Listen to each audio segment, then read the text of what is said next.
under the supervision of Dr.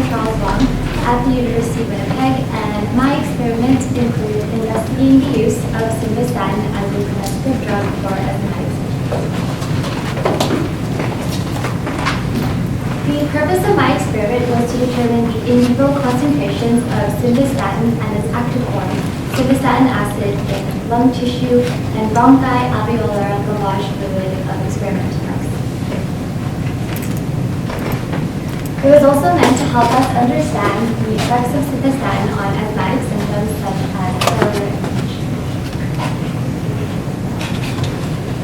Lastly, it was also used to determine the most effective way for simvastatin to reach the lungs and potentially attenuate the symptoms of asthma.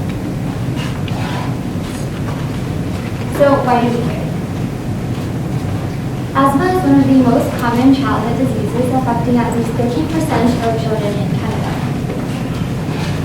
It is also one of the major reasons why children continue to be hospitalized in Canada. And it's also important for us to explore other uses for a drug that is currently used to treat humans, as it is readily available and already deemed safe for humans. So simvastatin is a part of a group of drugs called statins, which are currently used to treat high cholesterol by lowering the total and low density lipoprotein cholesterol. People with high cholesterol are at a higher risk of developing heart disease. In 2012, about 40% of people in Canada had high cholesterol, and in 2008, about 29% of people that died in Canada were caused by heart disease, making it the second leading cause of death in Canada, which is why simvastatin is widely used. So simvastatin lowers blood cholesterol by inhibiting the enzyme HMG-CoA reductase, which catalyzes the rate-limiting step in the cholesterol biosynthetic pathway. And as you can see in this diagram here, the rate-limiting step is the conversion of HMG-CoA to methylmalonic acid. HMG-CoA is also important in the synthesis of isopreneur phosphate, leading to the activation of key proteins such as ROA and RAS, which terminate in cellular proliferation and cellular inflammation. Cellular proliferation and cellular inflammation can be triggered by allergic reactions to substances such as dust particles, which can occur in people that have asthma. This picture here shows a healthy airway on the left and an asthmatic airway on the right. We see some tissue remodeling, inflammation, and hypersensitivities to substances such as dust particles can cause an asthmatic airway to become itchy, meaning that it contracts, making it very difficult to breathe. Simvastatin was chosen to attenuate these symptoms because it was previously seen to have anti-inflammatory effects. And this is why we first tried dosing the mice through a systemic route via injection. But no simvastatin or simvastatin acid was found in the lung tissue or lavage samples. But simvastatin acid was found in systemic circulation. Systemic circulation is the part of the circulatory system that carries oxygenated blood away from the heart and brings deoxygenated blood towards the heart. This corresponds to the current use of simvastatin to lower blood cholesterol, as it was found within the blood.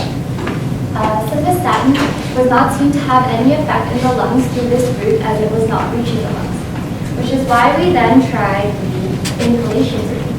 And through this route, a profound effect against asthmatic symptoms was observed. This indicates that the inhalation route was the most effective way for simvastatin to reach the lungs and attenuate the symptoms of asthma.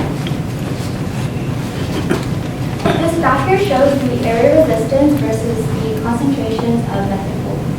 Methacholine is an agent that, when inhaled, causes the airways to spasm or involuntarily contract when asthma is present.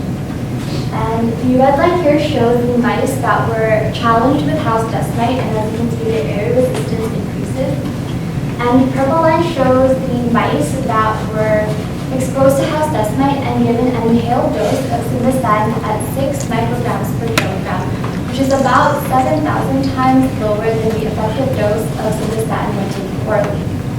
And the black line shows the naive mice, or the control mice, that were not challenged with any house dust mite or given any dose of simvastatin. So overall, this graph shows that simvastatin prevented airway inflammation and improved lung function and actually brought down the air resistance to a level that was similar to a 90 mouse. And this brings me to my role in the experiment, which was to determine the concentration of simvastatin and simvastatin acid presented. Simvastatin and simvastatin acid interconvert, making it very difficult to calculate their in vivo concentrations. This is because their interconversions are fast enough that corrections must be accounted for, but is also slow enough that it may make calculations very difficult. This is why a previous colleague developed a method to minimize the use of water and maintain the pH of all solutions at 7.4 to ensure that the interconversions were negligible in the calculations. The pH of 7.4 was chosen because it's around the same pH as blood, and it allows us to accurately calculate the in vivo concentrations of these compounds. This picture here shows the conversion of simvastatin to simvastatin acid. On the left, we see simvastatin, and notice its cyclic structure here on top. Once it is placed in water, it hydrolyzes, picks up a hydrogen, and that bond now breaks.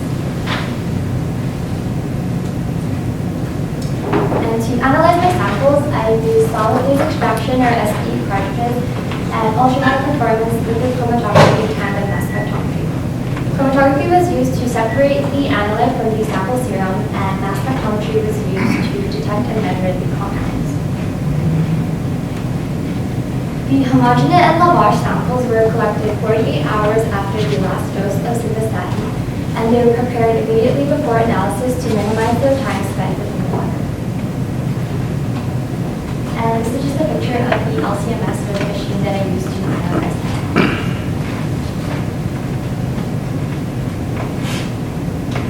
And these are the sample chromatograms that were generated by the LCMS. The top one here is the simvastatin chromatogram, and the bottom one is the simvastatin acid chromatogram. These chromatograms show their area counts versus their retention times, and these are the type of peaks that I would be looking for when I'm trying to quantify my compounds. And what I found is that there was no simvastatin or simvastatin acid present within the homogeneous samples, which indicates that we probably missed the time frame that simvastatin was present within the lungs, as the samples were collected 48 hours after the last dose of simvastatin. However, I did find simvastatin acid in the lavage samples, which is a good indicator that simvastatin was present within the lungs. It got metabolized and was secreted out as its active form, simvastatin acid. And this chart here shows the concentrations of simvastatin acid that I found within the lavage samples. They range between 13 to 51 nanograms per milliliter.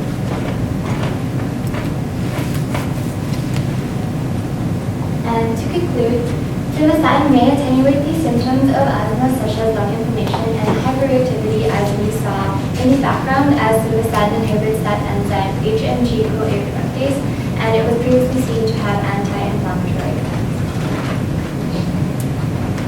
And the in vivo concentrations that we found in the homogeneous and lavage samples indicate that the inhalation route is the most effective way for simvastatin to reach the lungs and potentially attenuate the symptoms of asthma.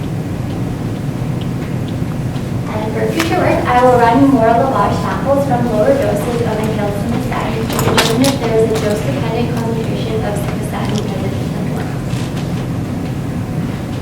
Thanks for listening.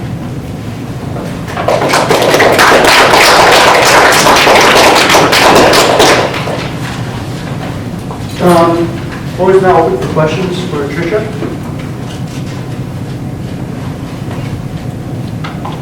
So statins are like the most widely prescribed, or one of the most widely prescribed drugs out there. Has there anything been reported about the rates of asthma in people that are being administered statins? Like, you mean Just on a broad kind of population-based level. like the ones that are being administered this drug, what Yeah. are the rates of them, like seeing their asthma decline? Yeah, or just overall rates of asthma. Well, it hasn't actually been tested in humans yet. Yes, but there's a lot of people that are taking statins anyways. Oh, and you're wondering if there's anyone that has asthma and that they see their symptoms decreasing?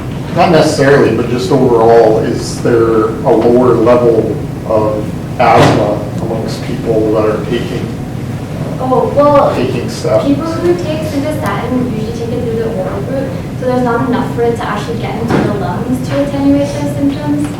That's why we have to try the inhalation route, but through the oral route, there's not much that's reaching the lungs. Okay. Yeah, actually, acutely it doesn't affect. Clinical trials don't support its efficacy. What about chronically though? Chronically, retrospective Because most trials. people are taking it chronically. Yeah, for much longer. retrospective trials have shown its efficacy in terms of reducing emergency room visit. So there is a disconnect between the two.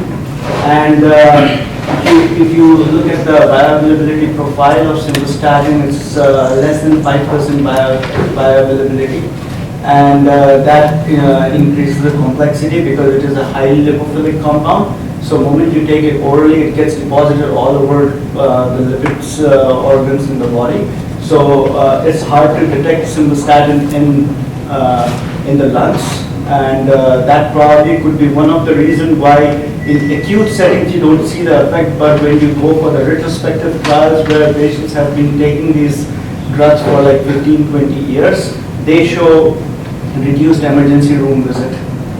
So there is a definite disconnect between the clinical trials and the chronic use of simvastatin. Other questions? If not, thank you very much, Trisha.